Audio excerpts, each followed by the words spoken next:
vient d'avoir mon père. Il a vu un avocat pour entamer une procédure de divorce. J'aimerais que vous disiez à Vincent d'arrêter de s'inquiéter pour moi. Il faut que t'appelles papa. Taratata. Pour moi, il formait le couple idéal. Demain, c'est promis, j'appelle. T'es sûr qu'il va te répondre? Évidemment. Il n'a jamais pu se passer de moi bien longtemps. Aujourd'hui, on m'a fait de la peine. On dirait que j'ai 15 ans et que je ne sais pas gérer ma vie. C'est une dispute de vieux couple. Rien de plus. Quand tes parents se séparent, même à 43 ans, ça fout un coup. De toute façon, le seul homme qui m'intéresse, c'est ton grand-père. Guillaume Lézerman, Luna Torres, ça vous dit quelque chose? On n'accuse personne de meurtre tant qu'on n'a pas de cadavre. Les flics m'ont interrogé. Ils pensent que Guillaume a tué Charles et que je suis sa complice. Il voudrait que vous récupériez quelque chose dans le coffre d'une bagnole. Ce soir-là, Guillaume a fait un tour dans Marseille, tout seul. Tu te méfies pas. Il est innocent. Écoute, si t'as le moindre doute, tu vas pas chercher ses documents. C'est dangereux. J'ai peur d'apprendre des choses sur Guillaume. Luna, faut savoir ce que tu fais avec la mallette de Charles Frémont. On est vraiment bien sans elle. Qu'on soit noir ou blanc. Et si on tend la main pour elle, la vie est plus belle.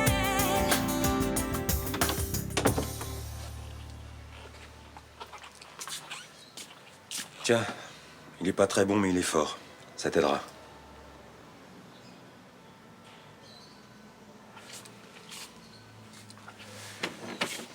Tu veux toujours rien me dire? La nuit t'a pas porté conseil, on dirait. Bon. Je vais te dire comment ça s'est passé, moi. Tu m'arrêtes si je me trompe.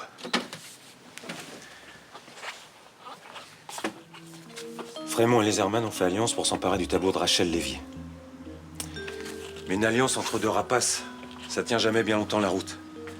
Le plus rapace des deux, en l'occurrence Lézerman, a décidé de buter son acolyte pour s'emparer du tableau et des manuscrits.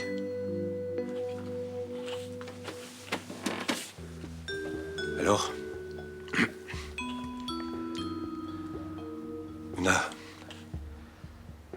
on a retrouvé le tableau chez Lézerman. Et la mallette de Frémont entre tes mains. Avec des preuves pareilles, si tu réagis pas rapidos, tu vas tomber pour complicité de meurtre. Tout ça pour protéger un escroc et sans doute même un assassin. Tu vas pas flinguer ta vie pour cette ordure, merde!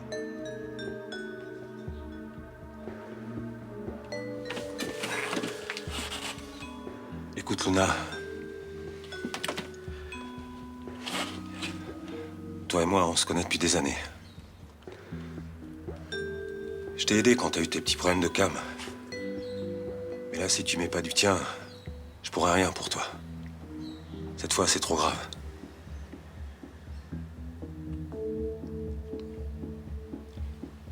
Bon. Tu veux rien dire? C'est ton droit.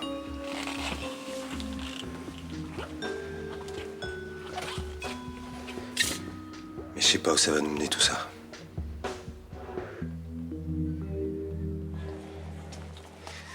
Rachel, tu sais pourquoi maman est arrêtée? Non, pas vraiment. Bah c'est clair. Mon père l'a embarqué dans ses galères, c'est sa complice. Maman est incapable de tuer quelqu'un, ok? Surtout Frémont. Elle était la seule à le défendre ici. Peut-être qu'elle l'a aidé à se débarrasser du Maccabée. Toi, vas-y, mais ferme ta gueule, putain. Doucement, les garçons. L'un et l'autre ne sont pas des assassins, j'en suis persuadée. Tout ça, c'est de ma faute. J'aurais jamais dû laisser cette fille fouiller l'appart. Ça n'aurait rien changé. Si. Ma mère serait pas en garde à vue. Je serais pas là en train de me prendre la tête, là. Mais ça sert à rien de passer ta colère sur lui. Ouais, t'as raison. Excuse-moi. Je suis un petit peu à cran. C'est tout. On va les relâcher, vous verrez.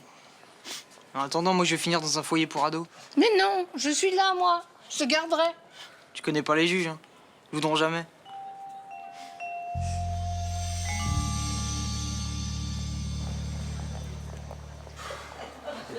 Voilà la clé de la chambre. Ah bon, j'arrive à pas tirer cette manche. Bonjour Roland. C'est tout ce que tu trouves à dire. Mais qu'est-ce qu'il y a? Non, mais t'as vu l'heure? Hein? Je me suis rongé les sangs toute la nuit, moi. C'est très gentil, mais il fallait pas t'inquiéter pour moi. Pour une fois que je sortais, j'allais pas rentrer à minuit. Et pourquoi pas? C'était une soirée si agréable. On n'a pas vu le temps passer. Une soirée divine. Pour ce matin, c'est ma faute. Oh, il faisait si beau. J'ai assisté pour qu'on prenne nos petits déj sur le port. La lumière était magique. Mais je m'en fous de la lumière, moi. Tout ce que j'ai vu, c'est les aiguilles de ma montre qui tournaient, là. Arrête de me faire des reproches. Le téléphone, ça existe, non? Vous n'allez pas te réveiller en pleine nuit. Ah, parce que tu crois que j'ai dormi, peut-être? Je me suis même pas couché. Écoute, je suis désolée, la prochaine fois, je te préviendrai. Bonjour. Bonjour Rudy, bah tiens, tu vas nous départager. Si Johanna sortait avec une amie et faisait la fête toute la nuit, comment réagirais-tu? Il lui ferait la gueule, hein? Laisse-le répondre. Alors, Je sais pas. tu me fais la tête, toi aussi? Maman est en garde à vue. En garde à vue? Oui. Les flics l'ont arrêté hier soir, ils l'ont toujours pas lâché. Quand je pense que tu défendais Luna, t'as fixé sur son cas maintenant. Elle est en garde à vue. C'est plutôt pour tirer des conclusions. Tu te doutes encore? Mais qu'est-ce qu'il te faut de plus? Une preuve? Les flics aussi, là, en faudra une. C'est Léo Castelli qui l'a coincé. Ils se connaissent depuis 20 ans. Tu crois vraiment qu'il l'aurait arrêté s'il avait encore des doutes? Non. Mais... j'ai l'impression qu'il y a quelque chose qui cloche. Cette fille a aidé les Herman, son complice, à assassiner mon père. Et toi, tu continues devant moi à la défendre. J'essaie simplement d'y voir clair. Mais il suffit que tu couches avec une fille pour qu'elle devienne une sainte. Tu veux vraiment savoir le fond de ma pensée? Bah oui, vas-y. Je trouve qu'il tombe un peu trop à pic, ce flagrant délit. Je comprends pas. Quelqu'un l'aurait provoqué que ça m'étonnerait pas. Est-ce quelqu'un ce serait moi, c'est ça? L'homme que j'aime est en train de m'accuser pour protéger cette traînée? Céline, arrête. Non mais... Au moins t'es franc, hein? Ignoble, mais franc. Ah, s'il te plaît. Ça me répugne que tu puisses me soupçonner d'une telle bassesse. Et en plus devant ma sœur. Je ne te soupçonne de rien, enlève-toi ça de la tête. Non mais c'est vrai, tu trouves pas ça insultant? Écoutez, ce sont vos problèmes. Salut.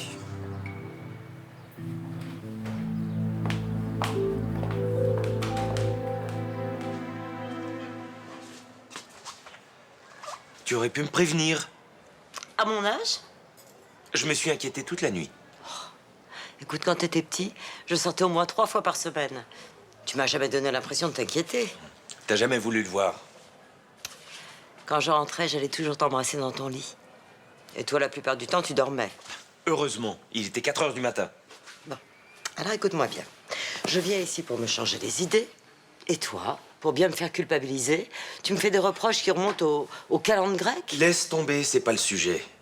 J'ai eu peur que tu fasses une connerie. Pourquoi? Avec ton divorce, je suis pas tranquille. Qu'est-ce qui t'a parlé de divorce? Ton père a appelé? Oui.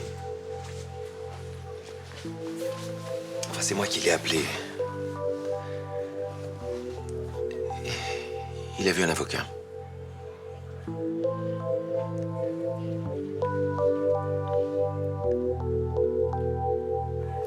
Ils vont pas la garder, ta mère, elle a rien fait de mal. Ouais, bah, j'en ai marre. Qu'est-ce qui se passe? Déjà, je connais pas mon père et je me passerais bien d'une mère comme elle. Mais t'es dur, y a pire quand même. T'as un exemple? Bah, celle qui se barre sans laisser de nouvelles. Bah, elle l'a déjà fait. Pendant des années, elle est restée en Argentine et j'avais droit à une carte postale tous les 3 mois. Et tu supporterais une mère qui te prenne la tête toute la journée? Et j'aimerais juste qu'elle réfléchisse un peu avant de prendre une décision. Tu sais, ma mère aussi a fait des trucs pas très cool. Quand elle a trompé mon père, je m'en suis pris plein la gueule. Oui, mais elle passe pas sa vie avec des pauvres mecs. Je le trouve plutôt sympa, moi, Guillaume. Ouais. Et à cause de lui, elle est chez les flics. Mais Luna, c'est une passionnée. Par amour, elle ferait n'importe quoi. Arrête, on dirait une gamine qui vient de rencontrer son premier petit copain. Mais justement, c'est ça qui est bien à son âge. De pas être blasée et de croire encore à l'amour. Elle fait toujours n'importe quoi. Elle se rend pas compte qu'il y a des gens qui ont besoin d'elle. T'es injuste. Je suis tombée enceinte, elle t'a écouté. À chaque fois qu'elle fait des conneries, ça me retombe en pleine face. Et ça depuis que je suis tout petit. Maintenant, je suis là.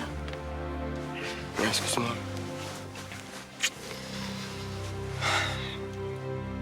Elle est prête à aller en tôle pour sauver son mec. Et moi, à côté de ça, elle en a rien à foutre. T'as pas le droit de dire ça. Ta mère, elle t'aime. T'appelles ça de l'amour, toi? Et ça.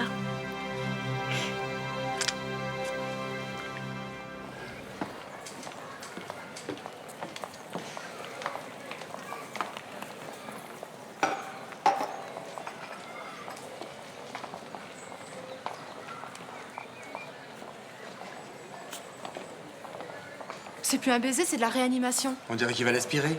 Oh, ça devient presque indécent. Tu devineras jamais où on va dîner ce soir avec Nicolas. Non. Je l'invite dans un petit resto qui vient d'ouvrir vers la plaine. Paraît-il que c'est fabuleux. On va se faire un petit dîner romantique, rien que lui et moi. Bah tant mieux pour toi.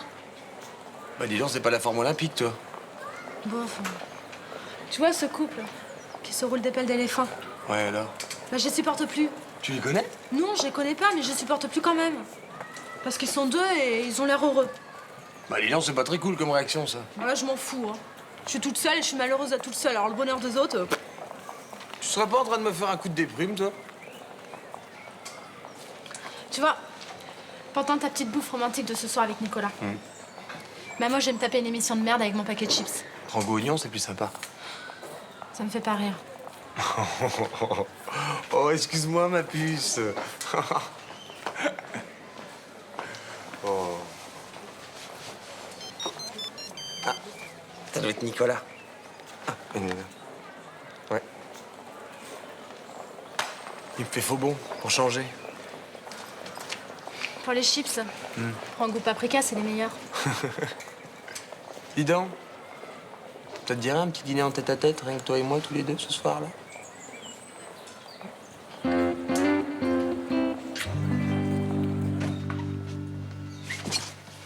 Reste assise, Luna, s'il te plaît.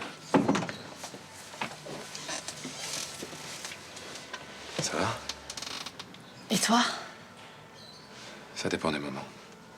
Bon, on va pas perdre de temps. Luna a été interpellée hier soir avec la mallette de Charles Frémont en main. Quoi? Qu'est-ce que tu faisais avec cette mallette? Tu le sais très bien, parce que c'est toi qui lui as demandé de t'en débarrasser. C'est faux, parfaitement faux, je ne lui ai rien demandé. Tu vas pas me faire croire qu'elle a pris cette initiative toute seule. C'est un coup monté ou quoi? Ben voyons. Hé, je passe mes journées en cellule, je n'ai aucun droit de visite, comment j'aurais pu la prévenir? Tu serais pas le premier à faire sortir des informations des baumettes, c'est une vraie passoire. Depuis hier soir, Luna refuse de parler. Elle risque gros si elle continue à garder le silence. Elle fait tout pour te sauver la mise, t'en as conscience de ça? Quelqu'un l'a manipulée, c'est un coup monté, je vous dis. Si tu veux qu'on te croie, il faut que Luna nous déballe toute l'histoire.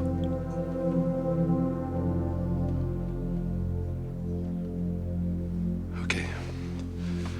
Écoute-moi, quelqu'un a manigancé un coup tordu dans notre dos et pour l'instant, on peut pas lutter.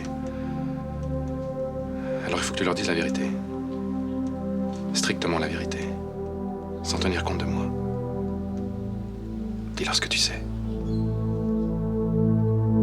Il faut absolument lui trouver un bon avocat. Si on demandait à Malik, Je sais pas si Malik va accepter de défendre Luna, elle va faire la gueule, Céline. Hein. il pourrait nous conseiller quelqu'un de valable. Non, ce serait cool. Un avocat dans un procès, c'est 3/4 de la réussite. Le problème, c'est que les bons, bah, ça douille, hein. Ma fille a des ennuis. Si je ne fais pas ma carrière maintenant, tu peux me dire quand est-ce que je le ferai? T'as des mecs qui sont des vrais spécialistes pour aller dénicher des vices de forme ou démonter des accusations comme ça qui tiennent pas debout. C'est un mec comme ça qu'il nous faut au Mima. Hein. Mais comme elle est innocente, de toute façon, ils la libéreront tout de suite. Hein. Bon, enfin, dis pas trop ça, ça va nous porter la poisse. Hein. Mais arrête avec tes doutes. Moi, je veux que ce soir, ma fille soit rentrée chez elle. Bon, écoute, Myrtha. Luna est mon amie. Ces derniers temps, j'ai gagné pas mal d'argent. Si ça t'ennuie pas, j'aimerais bien participer pour l'avocat. Moi aussi, j'aimerais bien vous aider. La seule dont elle a besoin, c'est d'un bon avocat. Enfin, merci quand même, Ninon. Hein. Et si j'arrivais à convaincre ma chef de faire publier un article dans la dépêche? Ah, voilà une bonne idée. Un ténor du barreau et un article dans la presse. Si on n'arrive pas à l'arracher des griffes de cet imbécile de Léo... C'est bon, je vais vous expliquer. Tu peux le raccompagner en cellule.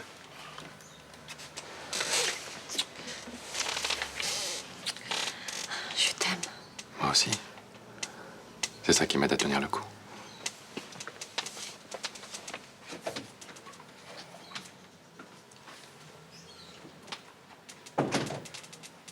Alors, c'est quoi ton histoire?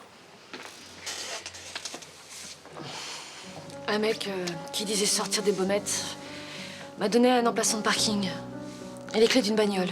C'est un peu gros ton truc. Mais je te dis la vérité, Léo, je te le jure. Admettons. Et tu t'en es pas méfié de ce mec? Tu l'as cru comme ça, sur parole? Mais j'avais aucune raison de me méfier. Je voulais aider Guillaume, j'étais loin de lui. Je me suis jetée sur la première chose qui passait. Mais je te jure que je te dis la vérité, Léo. Écoute, Luna, j'ai envie de te croire. Surtout que les histoires de manipulation, je suis bien placé pour savoir que ça existe. Surtout quand il y a un Frémont dans le secteur. Tu vas me laisser partir, alors? J'ai pas dit ça. faut que je transmette le dossier au juge. Et je préfère te prévenir. Quoi? C'est le juge qui décide, pas moi. Et je suis désolé de te le dire, mais il va sans doute demander ton incarcération.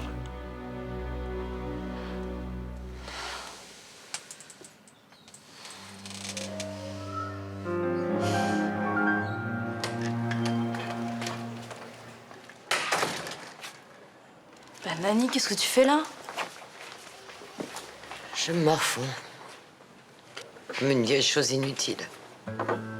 Oh, j'aime pas te voir comme ça te ressemble pas. Et tu sais, ma chérie, aujourd'hui, je sais plus trop à quoi je ressemble. Je vais te redire ce que tout le monde te rabâche. Ton couple traverse une crise passagère. Ton grand-père est allé voir un avocat. Ah, t'es au courant? 40 ans de vie qui passe à la trappe. T'auras vécu de belles années quand même, ça disparaît pas ça. Ces belles années, comme tu dis. Aujourd'hui, elles ont un goût très amer. Bon, Nani, tu vas pas te laisser abattre.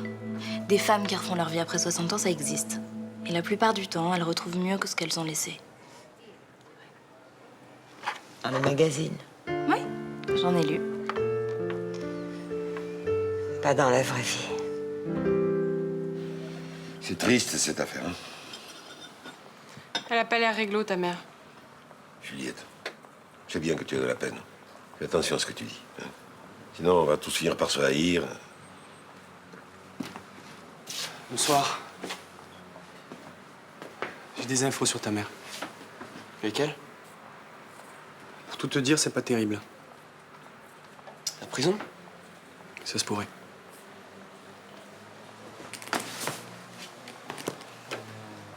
Elle avoue soustraire une preuve matérielle à la justice pour couvrir les Herman, qui est accusé de meurtre.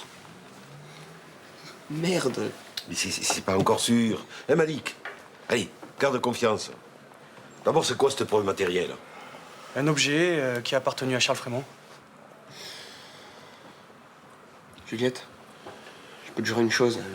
Ma mère, elle a rien à voir avec la mort de ton père. Ni de près, ni de loin. Et ça, j'en suis certain. Je sais. Je pourrais te parler une minute.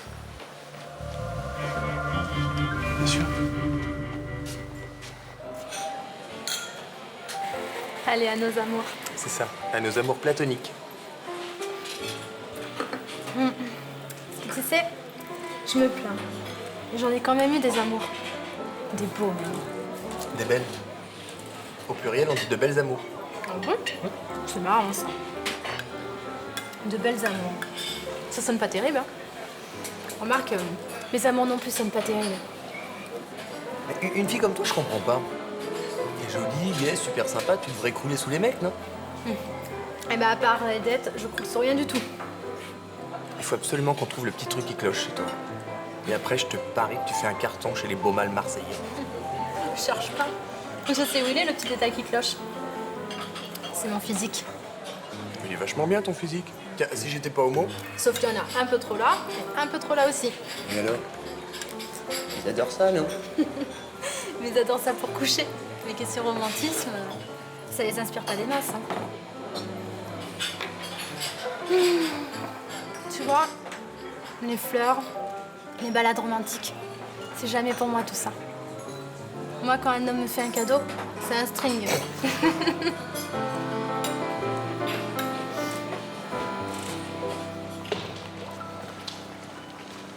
Et t'as parlé d'une preuve matérielle, un objet ayant appartenu à mon père. C'est quoi? Une mallette en cuir, pourquoi? Celle avec ses initiales dessus? Oui. Pourquoi tu t'intéresses à cette mallette? Non, non, comme ça. Et tu sais comment elle a atterri dans les mains de Luna? Elle l'a récupérée dans un parking. Et c'est là qu'elle s'est fait arrêter. Oui, après l'avoir retirée du coffre d'une bagnole. Qu'est-ce qui se passe? T'es au courant de quelque chose? Non? Simple curiosité. Juliette, tu sais que c'est une affaire grave. Et comment tu veux que je l'oublie?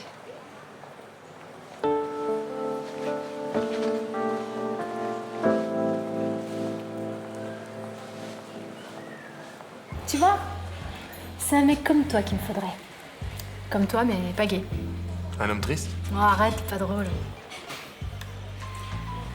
Imagine que tu sois pas homo. Tu sais ce que j'aurais aimé? Non. Que tu me raccompagnes chez moi, jusque devant ma porte. Je t'aurais demandé de monter prendre un verre. Et comme je suis un gentleman, j'aurais dit non. Mais non, imbécile, je te plais. Ah. Excuse-moi, donc je t'aurais dit oui? Exactement. Tu montes chez moi. Je te sers une coupe de champagne.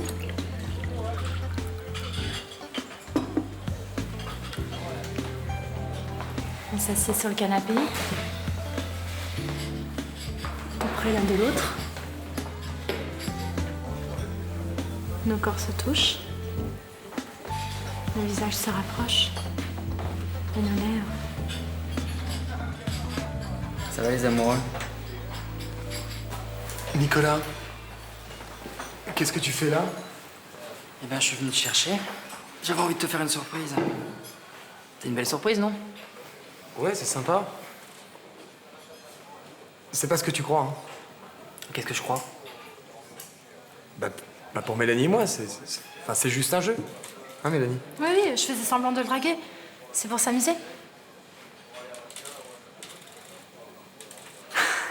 Ça va, décoincez-vous.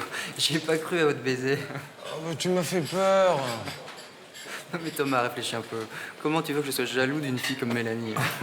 Et je dois le prendre comment? Bah, comme quelqu'un qui est pas assez viril pour me rendre jaloux. Oh, j'en ai marre, moi. Je suis pas assez virile pour les homos et trop féminine pour les hétéros.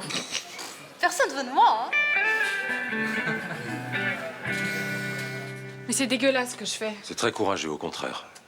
Facile à dire. Vous avez aucun scrupule pour vous qu'on témoigne. Si tu n'étais pas venu, Luna aurait été inculpée pour complicité de meurtre. J'aurais peut-être pu l'innocenter en m'y prenant autrement. Malheureusement, c'était impossible. Bon. On la met sur papier, cette déposition. Marseille. Le 29 juin 2005. En présence du capitaine Léo Castelli. Je, sous-signé Juliette Frémont. Je t'écoute. Affirme avoir vu ma sœur, Céline Frémont, plusieurs jours après la disparition de mon père, Monsieur Charles Frémont, en possession de sa mallette.